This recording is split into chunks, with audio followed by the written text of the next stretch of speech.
चाहिँ माथि चियाबारी लाबरबारी हो होइन। टक्क फोटोहरू खिच्ने स्पेसहरू पनि राम्रो छ। कहाँ जाँदै गर्नुभएको दिदीहरू? ए घर फर्किनु भएको राम्रो ठाउँ पाउनु भएको त्यहाँ त घुम्न त ल चाहिँ दिदीहरू रमाइलो दिदीहरूसँग भेट हुन्छ कहिलेकाहीँ चाहिँ दैव सन्जोग होइन। बाटो पनि अलिकति अफरोड छ केही छैन।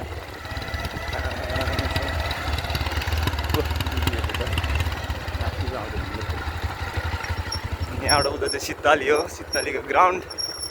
यहाँ चाहिँ पश्चिम उता चाहिँ घाम उता गइरहेको छ अहिले। बेलुकाको सिन हो यो।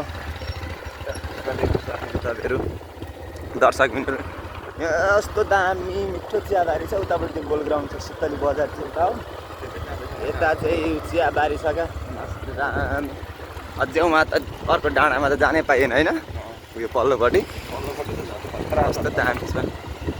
हामी चाहिँ अब जाँदाखेरिको भिडियो चाहिँ बनाइएन होइन, बाटो झुक्केछौँ। अब फर्किँदै गरेको चाहिँ बनाएको। चिलमा हो नि त, चिलमा भएपछि त सकिएको नि कसरी रोक्नु। यहाँ चियाबारी राम्रो छ फोटो खिच्नलाई। त्यो चाहिँ इलामको माई नगरपालिका आउनुभयो भने आफै देखिहाल्नुहुन्छ। चिलिमकोट पनि भने पो, सित्तली भने पनि हो, लोटिया बगैँचा देखिने चियाबारी छ।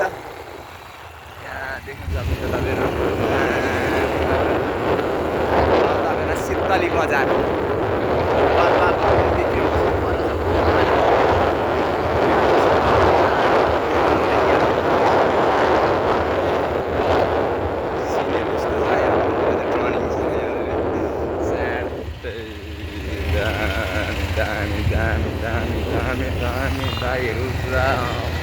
यहाँ चाहिँ आज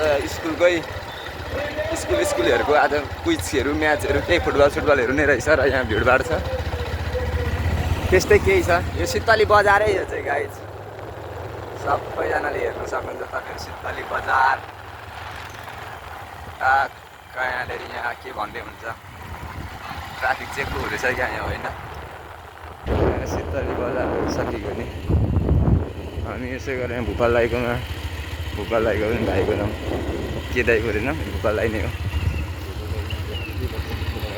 गोरुलाई दबाई लिएर जानु सक्यो, घरमा गोरु लुतो भइसक्यो हाम्रो। हामी त एकदम यहाँ क्यारम बोर्ड खेलिरहेको छ सबैजना।